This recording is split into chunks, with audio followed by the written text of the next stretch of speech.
For 10 years, my home had been the quiet corner of the neighborhood, the kind of place where you hear wind chimes more often than car horns. That's why I didn't ignore the sudden spike in my electric bill. It had nearly doubled in 1 month, and nothing in my house had changed.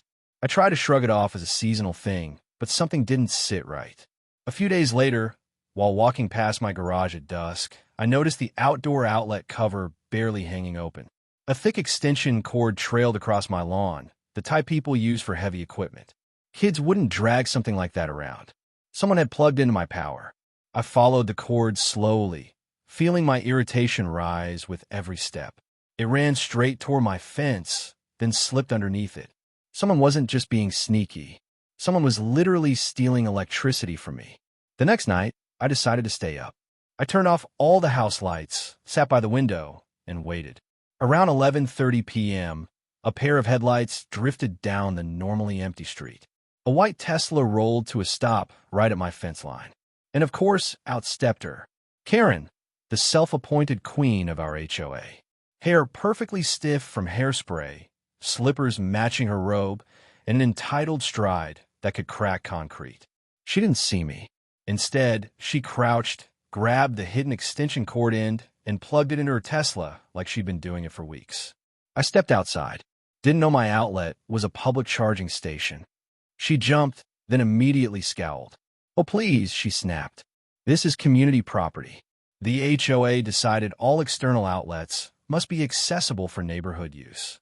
I pointed to the ground. "This is my lawn, and that outlet is on my house."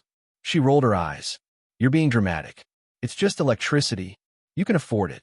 Then she unplugged herself, got in her Tesla, and drove off like she owned the street. That was the moment I realized I wasn't dealing with a clueless neighbor. I was dealing with a full-powered Karen. The next morning, I found an envelope taped to my door. Inside was a formal notice of noncompliance from the HOA, accusing me of withholding community charging access. I laughed out loud. Apparently, Karen had beaten me to the punch and turned me into the villain. At the emergency HOA meeting that afternoon, Karen sat in front with her arms crossed like a smug queen. The board insisted I must leave the outlet unlocked for community benefit. I slid a property map across the table. "This line right here, it's my boundary. The outlet is 3 feet inside it. She's trespassing." One board member weakly said, "Karen told us you agreed verbally." I stared at him.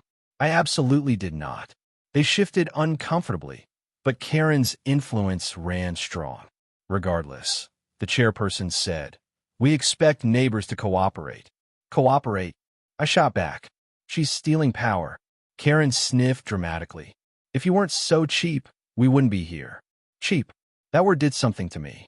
When the meeting ended and nobody supported me, even with proof, I realized the HOA wasn't incompetent. They were afraid of her.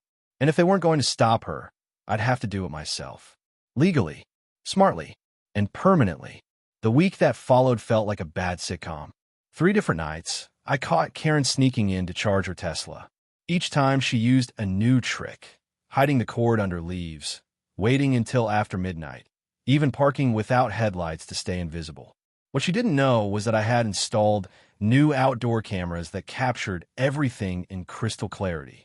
So when I emailed the HOA video proof of her charging for 3 hours straight, I expected action. Instead, I got a reply saying, "This matter has been reviewed and closed." Closed? Karen doubled down after that. She sent me a bright pink note that read, "If you want your cooperation fees waived, stop harassing me." Cooperation fees. She made it sound like I owed her. The next morning, my electricity bill arrived again, even higher than before. That was it. I wasn't angry. I was focused, determined, calm, the kind of calm that comes before a strategic storm. And a perfect plan was already forming. I called my electrician friend, Mike, and explained the situation. He whistled low when he heard it. "She's overloading your outdoor line. That's dangerous. You need a surge protection system. Will it stop her from stealing power?" I asked. He laughed. "Not only stop her, it'll auto-shut the outlet if someone tries to pull too many amps. Completely legal. It protects your equipment. If she tries to charge that power-hungry Tesla from it, The surge system will slam the circuit shut instantly. I didn't need revenge. I needed protection. But if protection also sent a message, well, that was just a bonus. I told Mike to come install the strongest surge protector he had. Mike installed the system the next morning. Industrial-grade surge protection tied directly to my breaker. It monitored everything: voltage, load, fluctuations, and automatically shut the line down the moment someone tried to pull more power than the outlet was designed for. It was, in every sense, a perfect trap. I didn't have to wait long.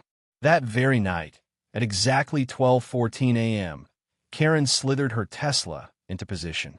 Cameras recorded everything as she crouched, plugged the cord into her charging port, and hit the charge button.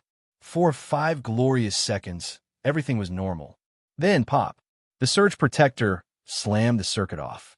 Karen's Tesla made a loud electrical click, followed by the soft but unmistakable PFFFFFD of something expensive failing. She stumbled backward, staring at her car like it had betrayed her. Lights on the Tesla flickered, dimmed, and then died completely. The battery had been hit with a sudden cutoff, something Tesla batteries absolutely hate. Karen screamed so loudly the camera microphones peaked, and I simply watched from my window, sipping tea. Karen stormed up my driveway like a furious tornado and began pounding on my front door. "You fry my Tesla. You owe me $8,000. I opened the door calmly. "You overloaded my outlet. Not my problem." She called the police immediately. 2 officers arrived. Karen launched into a dramatic monologue, accusing me of sabotage, cruelty, and electrical violence. The officers turned to me. "Sir, is there any footage?" I showed them the videos: Karen trespassing, stealing power, then overloading the outlet. The officers exchanged a look.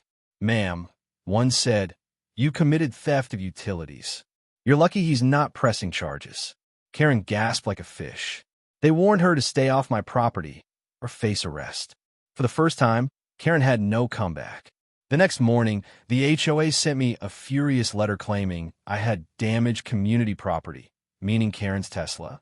I emailed back a single sentence: "Her battery is not community property." My attorney sent them a formal notice next.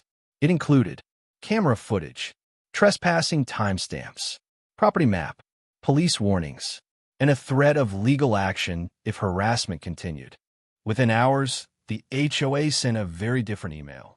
"We apologize for the misunderstanding." Misunderstanding, right? They backed off instantly. Karen stopped charging anywhere near my house, and the HOA quietly updated their rules, adding a new line.